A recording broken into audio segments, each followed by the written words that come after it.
fait? En fait, j'ai découvert l'existence du chocolatier ivoirien une première fois par les réseaux sociaux. Mhm.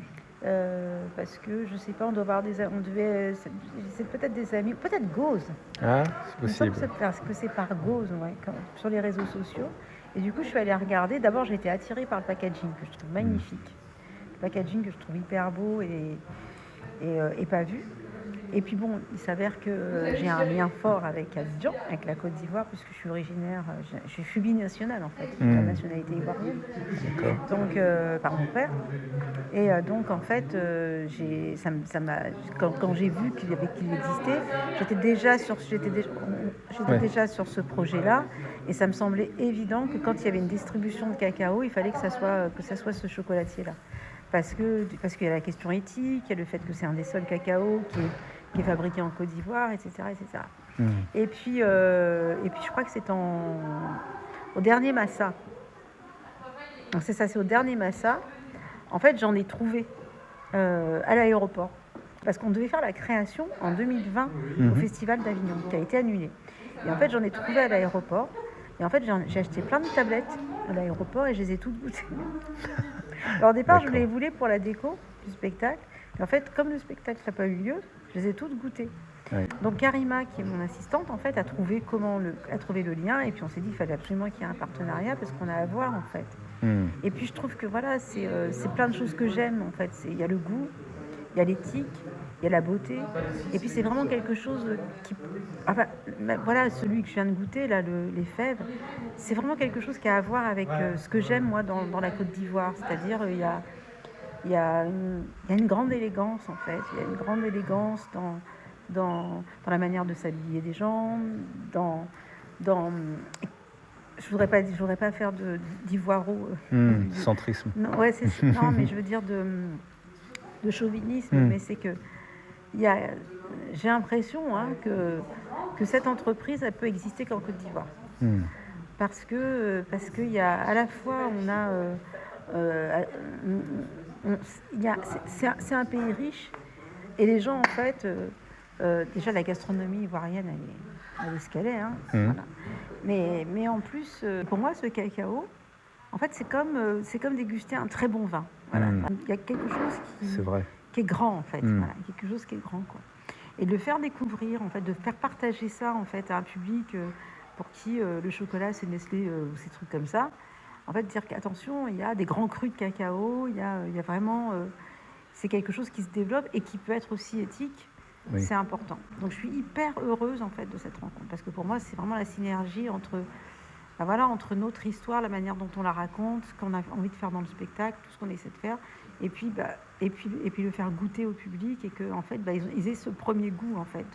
C'est la première chose qu'ils mangent, en fait, dans le spectacle.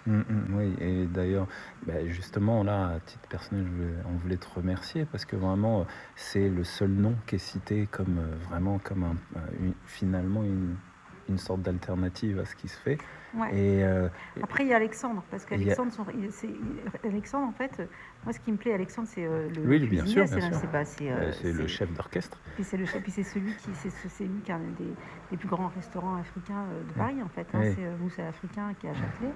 En fait, ce qui est important aussi, c'est que voilà, Alexandre, mis à part qu'il a une formation de comédien, qu'il a fait le conservatoire quand il était jeune, mais c'est aussi parce que en fait, il y a un truc chez les artistes de la cuisine africaine, souvent, en fait, il y a une forme de complexe. C'est-à-dire qu'on fait de la cuisine fusion, etc. De toute façon, une fusion, ça ne veut rien dire parce que toutes les cuisines sont des fusions, en fait. Mais lui, en fait, il assume complètement, d'ailleurs, il écrit là-dessus, il assume que c'est de la cuisine africaine de qualité, en fait. Et je trouve qu'il y a, effectivement, il y a cette gastronomie, il y a Alexandre, et il y a ça chez... il y a ça chez Axel Emmanuel, que je ne connais pas encore. Oui, hein, mais que tu... Mais voilà, je trouve que pour moi, en fait, on pourrait presque faire comme des congrès d'œnologistes, des rendez-vous, on goûte les meilleurs chocolats, et en fait, je pense qu'ils seraient dans les meilleurs. Bien sûr. J'aurais des milliards de questions à poser, mais tu vas devoir faire tes retours. Non, vas-y. Ok. Dans quel contexte vous avez tourné en fait les images des producteurs là-bas? Parce que en regardant ça, c'est vraiment l'histoire. On n'aurait pas pu Gagnois. oui, à Gagnois. Alors en fait, il s'avère que Euh, Tu sais que c'est lié à mon accident. Ah, C'est qu'en non. fait, quand je suis partie à Abidjan, c'était pour faire ces images. Ah oui. C'était pour prendre des images parce que Olili, qui fait les entretiens, c'est une comédienne que j'ai eue en formation en fait à Abidjan plusieurs fois. Et puis je savais que sa famille était une famille de planteurs, donc je lui avais dit est-ce que tu peux m'emmener dans ta famille en fait ils font des entretiens. Je suis arrivée à Abidjan. 2 jours après, j'ai été renversée par un taxi. Donc je suis partie à l'hôpital. Voilà, j'ai failli mourir. J'ai été hospitalisée d'abord à la clinique Farah et opérée d'abord par des professeurs ivoiriens, puis ensuite j'ai été rapatriée ici. Mais en fait, je ne voulais pas renoncer à ces images. Et donc j'ai demandé à Olili et Charles Huitin de partir en fait à Gagnoa. Et ben finalement, bon, je ne dis pas que c'est tant mieux que j'ai eu l'accident, hein, parce que là, du coup, il y a des choses qui vont rester dans mon corps pour toujours. Mais en revanche, en fait, Olivia a posé des questions que moi, je n'aurais pas posées. Et le fait qu'en fait, elle interroge sa mère, son oncle, ses frères, parce que toutes les personnes, en fait, parce qu'elle a fait des entretiens que de personnes qu'elle connaît très bien, en fait, qui sont des gens de sa famille. C'est quelqu'un de sa famille, en fait, parce que là, on a dû choisir une personne. Voilà. Et ben, je trouve qu'elle pose des questions et notamment sur combien il gagne. Parce qu'effectivement, quand on mange du chocolat ici en France, on ne réalise pas que la personne, même si elle a des employés, parce que là, en fait, ce qui est choquant, c'est qu'il gagne 900 € par an, mais le pire, en vrai, c'est que, en fait, mais ce que gagne son employé, c'est-à-dire 15 000 francs par mois, c'est ça, hein, je pense que c'est 15 000 francs par mois. Donc 15 000 francs par mois, c'est 20 € par mois. C'est qu'en fait, son employé il gagne donc 20 € fois 12 par mois, c'est-à-dire à peine, il gagne 240 € par an. Donc se dire qu'en fait, si on compare avec le prix du Rocher Suchard, c'est effrayant en fait. Oui. C'est effrayant. Là, actuellement, on fait une levée de fonds pour le projet et notre pitch. Dedans, une phrase phare, c'est souvent entre deux mots, vous pouvez avoir un gap de 94%. Ou plus exactement de 94 milliards, parce que c'est 100 milliards par an le marché du chocolat. Et il y a seulement 6% qui revient à tous les producteurs du monde entier. Oh putain. Du monde entier. Tu peux me l'écrire ça? Oui, bien sûr. Et ça, en fait, bon, au départ, moi, quand j'ai entendu ça, je disais, attends, il y a un problème dans les chiffres? Non, c'était réellement les chiffres. Alors maintenant, ça a changé, mais moi, quand j'étais gamine, j'étais frappée en plus que les Ivoiriens mangeaient jamais de chocolat. Non? Quand j'étais petite, j'hallucinais, quoi. Je me disais, mais je devais en fait, j'en ramenais, moi, en fait. C'est qu'ils n'en mangeaient pas. Et c'est ce que fait... C'est un des paris d'Axel. Ils ne mangent pas d'anacarde non plus. Non plus. Et puis, il y a aussi, bon, après, je pense qu'on pourrait partir loin, mais la banane plantain aussi, on découvrait avec Axel, en fait, qu'il y a de moins en moins de bananes plantain parce qu'ils sont tous à l'export. Ouais. Et enfin, c'est vraiment... Et puis justement, là, on ne peut pas tout dire dans le spectacle, c'est bien ce que je disais, mais qu'en fait, le cacao est venu remplacer la culture culture vivrière du riz aussi, chez les BT, qui faisaient du riz, qui avait un riz aussi, en fait.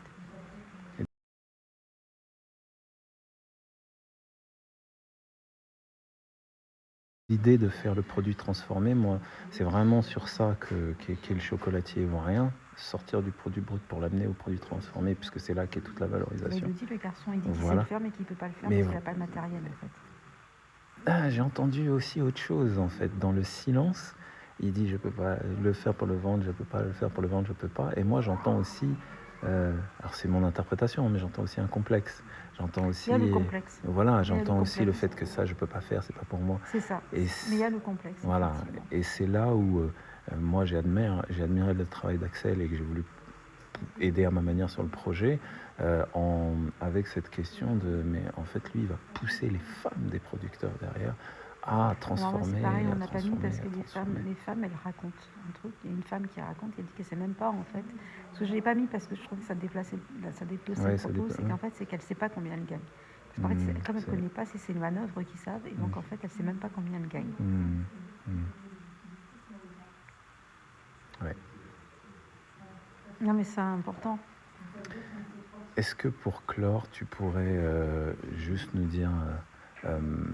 donc nous, le projet, pour le faire exister, on doit faire une structure relais ici qui va pouvoir nous rapprocher du marché international parce que, je te la fais courte, mais faire tout partir d'Abidjan ou faire tout produire d'Abidjan, faire tout à C'est Abidjan, c'est compliqué. Donc on choisit que la production reste là-bas. Ça, c'est le point non Abidjan. négociable. Oui, il faut que, et pour que ça reste là-bas, on a choisi que la distribution, on trouvait un moyen de la faire partir sur la structure relais. Et donc là, on fait un appel de fonds de toute façon pour faire monter ça.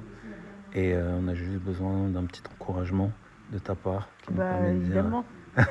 qui nous permet de dire voilà. Ouais, j'espère que ça va marcher. J'espère que vous allez trouver un distributeur important. Mais oui, puis je pense que le marché du luxe, c'est important.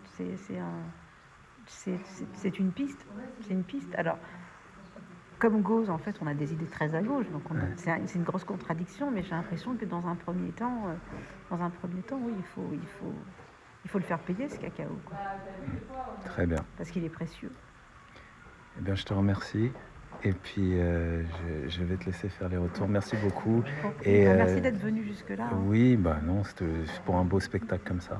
Et puis, bonne exploitation à Avignon. Merde à Avignon, on va dire. Je ne dis pas merci.